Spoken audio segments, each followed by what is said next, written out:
고유가와 농산물값 강세로 지난달 소비자 물가가 1년 전에 비해 3.7% 상승했습니다.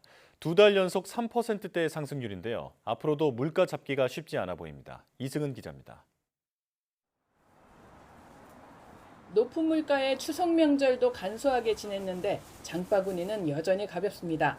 과일 하나, 우유 한 통 사 먹는데도 고르고 또 고릅니다.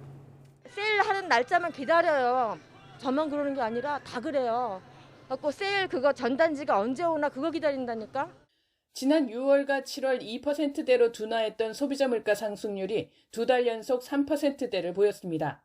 지난달 소비자 물가는 1년 전 같은 달에 비해 3.7% 올랐습니다. 지난 4월 이후 5달 만에 가장 높은 상승률입니다. 농산물이 7.2%, 11개월 만에 최고 상승률을 보여 서비스 물가 상승률 둔화를 상쇄했습니다. 특히 사과와 복숭아 등 신선 과실이 24% 넘게 올라서 2020년 10월 이후 최대 상승률을 보였습니다. 전기, 가스, 수도 요금도 19% 넘게 올랐습니다. 지난달 물가 상승엔 무엇보다 국제 유가가 가장 큰 요인으로 작용했습니다. 석유류값 하락폭이 4.9%에 그치면서 역으로 전체 물가 상승률을 밀어 올렸습니다.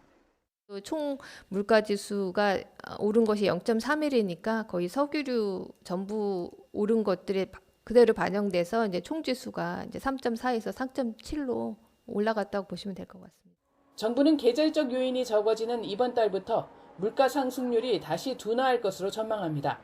한국은행도 물가가 연말에는 3% 내외 수준을 보일 것으로 내다봤습니다.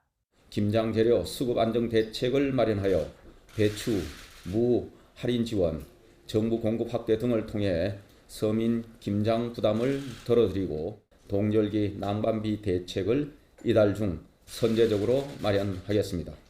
하지만 기름값에 이어 우유 제품과 맥주 등 먹거리 물가에 전철과 지하철 등 공공요금 인상도 줄을 잇고 있어서 물가 관리가 쉽지 않을 전망입니다. YTN 이승은입니다.